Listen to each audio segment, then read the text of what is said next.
Hello, welcome to another Tweedy Pubs video. You find me doing a terrible job of punting along the River Cam in Cambridge. We go. A bit hard to keep a hand on the camera and hand on the pole, whatever you call that. I think that's quite enough of that.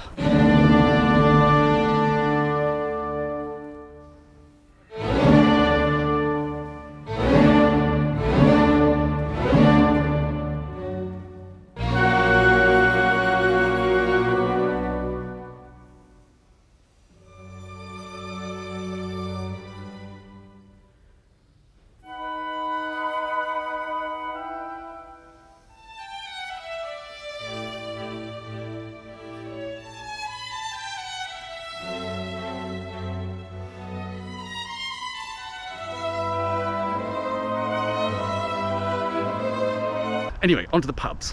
Might as well start with the most famous and therefore probably most touristy places. Bit of a busy street here, so we'll do the blurb inside. Didn't even say the name, it's the Eagle.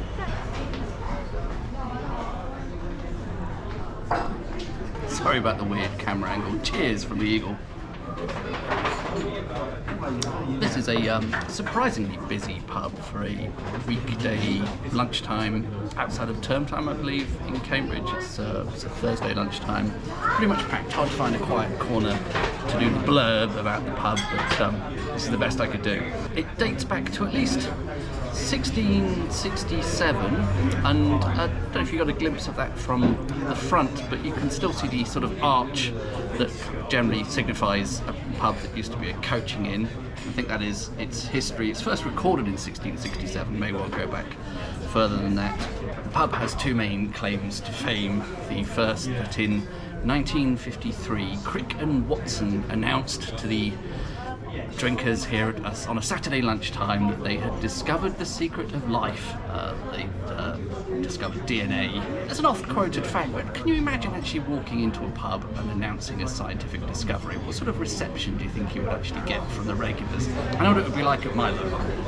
The back bar is now known as the RAF bar and was frequented by Allied airmen in World War II, and many of whom have left their names on the ceiling in various forms of writing paraphernalia.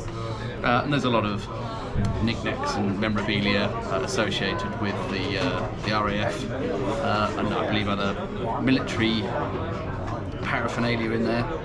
It's a Green King operated pub today, although I believe it is on land owned by Corpus Christi College.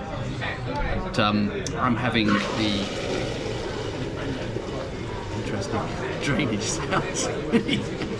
I'm having the Eagle's DNA, it's called, which came in at a slightly eye-watering £3.10 for Cambridge, and Cambridge is definitely somewhat aligned with London prices these days. It's just a half, £3.10, and which I assume is some other Green King beer rebadged, but you know, a special for this pub. At least the badge is special. So there we have the Eagle set in shot.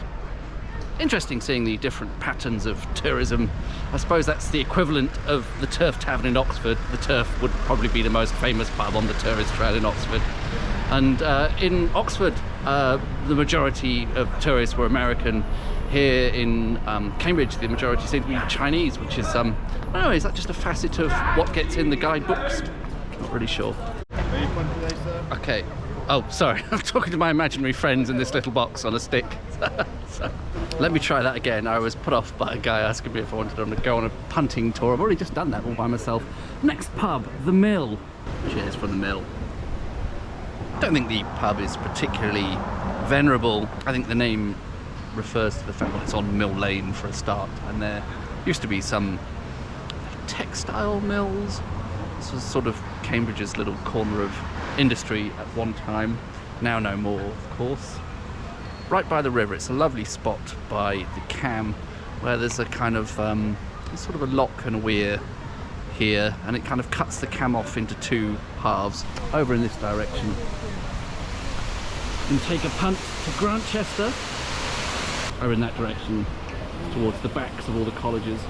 Cute pub from the outside, nice simple whitewashed exterior, some hanging baskets, actually have not been inside before. I think at previous occasions, was it once or was it twice that I came here, we just had sort of takeaway beers and sat in its unofficial beer garden, which is this patch of apparently common land, a small park that's just the other side of the River Cam. I'm not sure the interior is particularly much to write home about, although I couldn't get a bit of footage of it because it was packed, but there is a sort of, right at the end, a wood panelled room that had a little bit more character, whereas the rest of it has unfortunately fallen foul of the scourge of turquoisey coloured paint job. It is at least one of the few pubs in the centre of Cambridge that isn't operated by Green King. I think you could very quickly get a bit fed up of if doing a tour of pubs in the city. They seem to have a bit of a stranglehold. This is a pub owned by, I think they're called the City Pub Co. or something, but it feels very much like a sort of independent free house kind of pub. The beer selection, not exactly to my taste on this particular occasion. There were 5 or 6 hand pumps, a couple were off, which was probably unfortunate and not helping, and the rest of them all seem to be very much in the kind of American style pale ale, grapefruity beers with Cascade and or Citra hops, which I just can't stand. So the one thing on the hand pumps that actually looked palatable was this stout, which is actually quite pleasant. I don't drink a lot of stout, but now and again it's nice for a change, and it's actually quite nice. It is called Age of the Illuminati, or some slightly flamboyant name like that. The next pub is on this street name displayed above me. I won't read it out loud yet. This is a famous Cambridge shibboleth, something that it sort of identifies you as being part of the in crowd as to whether or not you can pronounce it correctly. You may of course want to say Magdalene, but the correct pronunciation is in fact Marge-de-le-e. It's a silent N and 2 silent E's on the end, and it refers to a type of butter substitute that was used in the 17th century by Cambridge dons. The next pub is of course the Pickerel on, as we now know, Marge-de-le Street. Definitely not called Magdalene, and you know, don't believe anyone who says it's Magdalene, that's ridiculous. Plausible claim to being Cambridge's oldest pub still standing. Very helpful passerby has just informed me that the colour scheme on the outside is to be in keeping with the hall at what he erroneously called Magdalene College. Of course we know it's Marge-de-le, and they have this similar sort of, I don't know if you can quite see that from here, green and gold scheme, and it is owned, the land on which the pub is on is owned by them. They own the freehold, but the current operator is, I believe, again, Green King. They do seem to have a stranglehold. Sorry about the piped music, but cheers from the Pickerel. This is their 1608 bitter, which is the date that the pub was established. And I think the fabric of the building actually, for once, supports that. It does seem that this is a predominantly 17th century building with some possibly even earlier elements. So I think the claim that this is the oldest licensed premises, the oldest pub in Cambridge, is actually pretty credible. The oldest that's still going. Has a sort of coaching in vibe again from the outside. You may have got a quick glimpse of that archway by the frontage there. Referring back to the recent Oxford pubs video where we were talking about the Inklings, it seems that C.S. Lewis moved to Cambridge in 1954, presumably to get away from the constant barrage of criticism from Tolkien about Narnia. This was his favourite pub, apparently, during his time in Cambridge, so there's a sort of definite running theme there. A friend who used to be at university in Cambridge suggested I pop in and see what the Mitre is like, which is a pub that used to have some character, but alas, a quick check on whatpub.com suggests that any, as they say, any vestiges of the former alehouse were swept away in 2011, and very little charm left, so I might skip that one. The Maypole here, I heard good reviews of. Very modern looking from the outside, but apparently one of Cambridge's relatively few free houses, but alas, doesn't seem to be open this time of day. Bit of a trek out of the centre. Not entirely sure this is going to prove worth it, but Fort St George by the River Cam, great. It's another Green King pub. We haven't seen enough of those yet, have we? Cheers from the Fort St George. I just instinctively went for the house ale, but it turned out that was not currently available. It was called St George's Ale or something. But then looking at the ABV, it's 3.9. I suspect I've already had 2 halves of that today, because it's probably whatever the same Green King beer is that's been rebadged at both the Eagle and the Pickerel. So yeah, there's certainly no dearth of Green King pubs in Cambridge, if that's your sort of thing. The section behind me here is older, apparently possibly even dating back to the 16th century, and the name recalls Fort St George in Madras. I would say there's at least a tiny bit of charm left in that room with the large windows overlooking the window. The other bits, you know, very modernised and bland, not really worth it. Overall, is it worth the trek out of the centre of Cambridge? I'm going to err on the side of no, personally.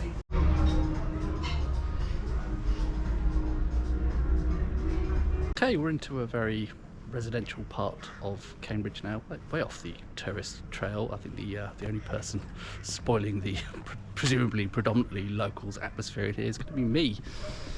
This is a pub called the Elm Tree, which has come to my attention because it recently won some accolades from the local branch of CAMRA, the Campaign for Real Ale. The Cambridge branch awarded it the, is it the City Locale Pub of the Year?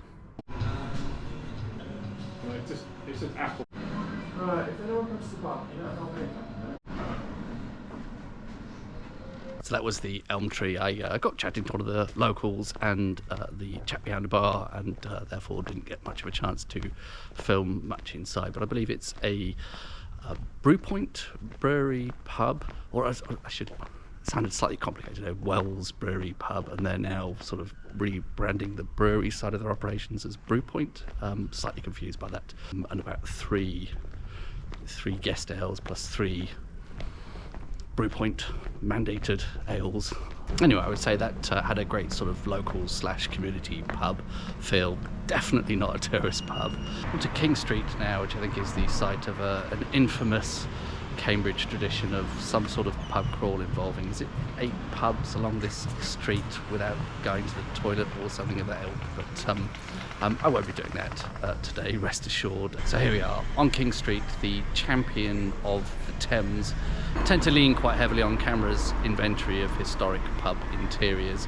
I was slightly dismayed to find in central Cambridge there was only 1 pub listed there, and it was this one. So I believe it's a Victorian pub. It's not particularly ancient, but it does, according to CAMRA, have a particularly important and well-preserved interior. So let's go take a look.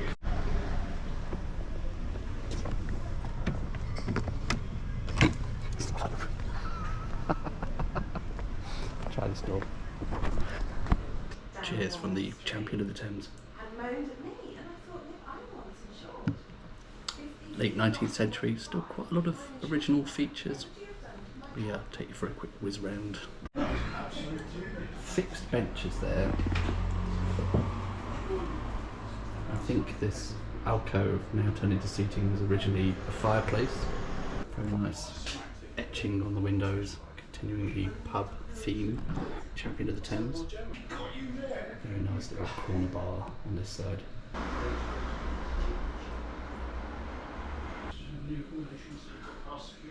Yes. Cheers.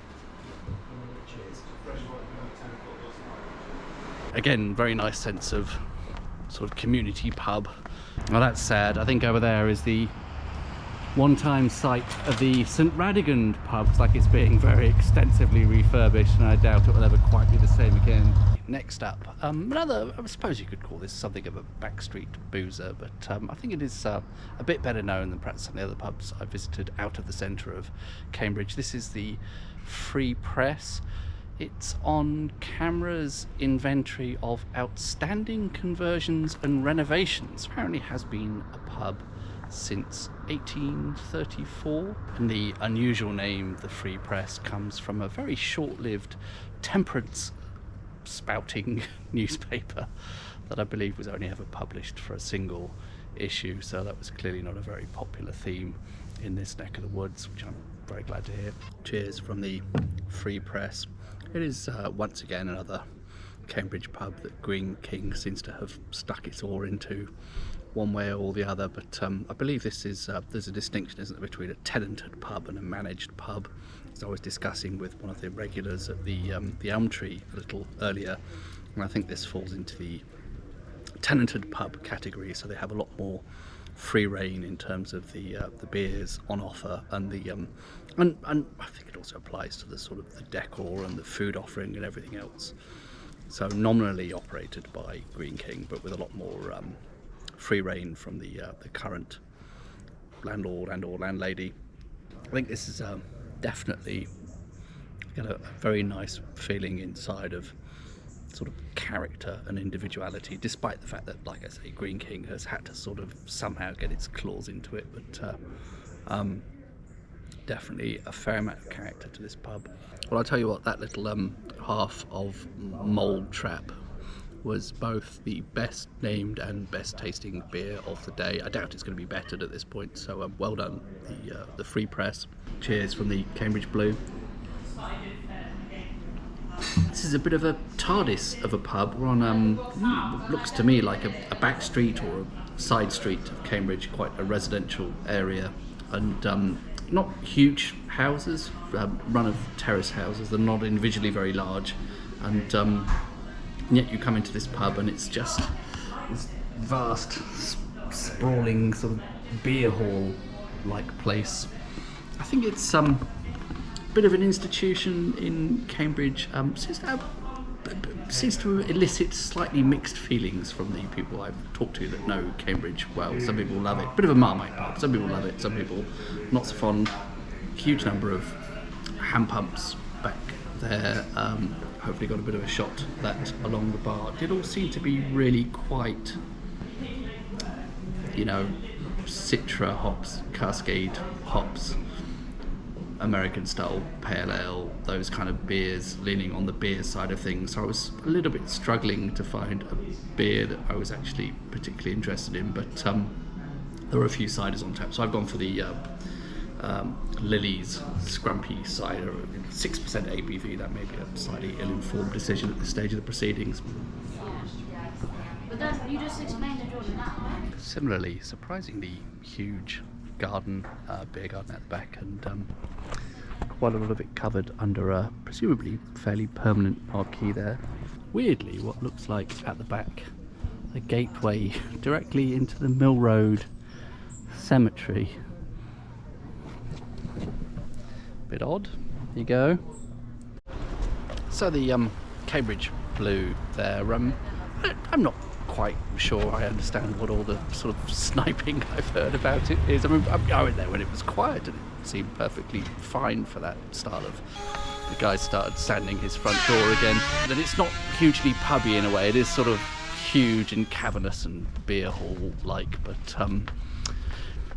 got an impressive array of knickknacks stuck to the ceilings and the walls, and I always like that, and I'm sure most people will be able to find something that they would like to drink therein, and there's certainly no shortage of seating space, so yeah, I think overall that's you know, really not bad.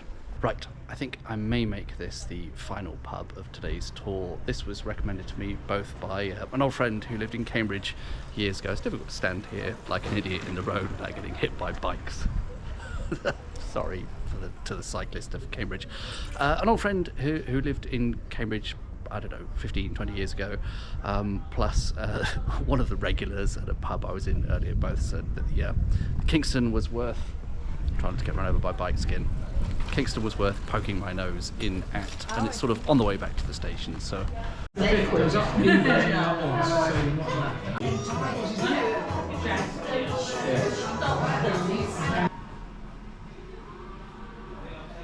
Leeds Bitter, not a name I expected to be hearing here in Cambridge, but it's very nice. I feel like it's a good time to do some summing up of what I thought of Cambridge pubs today. The Eagle, it was, perhaps I saw it at a slightly difficult time. It was sort of peak lunchtime rush, and it for whatever reason, does seem to have become a very, very touristy pub, and it was sort of, I found that a little hard to warm to. The Pickerel, by the time I got there at least, and perhaps it's always a bit quieter, was a bit quieter, so that had a bit more charm. I suppose those are, you know, the two most venerable pubs in Cambridge, and if I'm to put my neck out and potentially alienate some subset of the audience and compare Cambridge pubs to Oxford pubs, I would say I feel like you get a better sense of antiquity in Oxford. Think of somewhere like the Lamb and Flag in Oxford. It's, at least on my visit, wasn't overrun by tourists.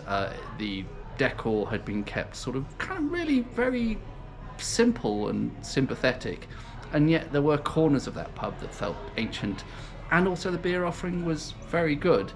The Bear Inn similarly had this kind of clock barely ticking sort of atmosphere to it. It was very sort of quiet and a definite sense of history there. I haven't really felt that anywhere in Cambridge. There have been some good community pubs, some good sort of some of the sort of more backstreet boozers away from the centre have had a nice sense of community, sort of locals pubs, and they are definitely worth a visit. But yeah, I think if you come to Cambridge trying to find sort of ancient historic pubs, you might possibly be a bit disappointed. Oxford might be a better bet.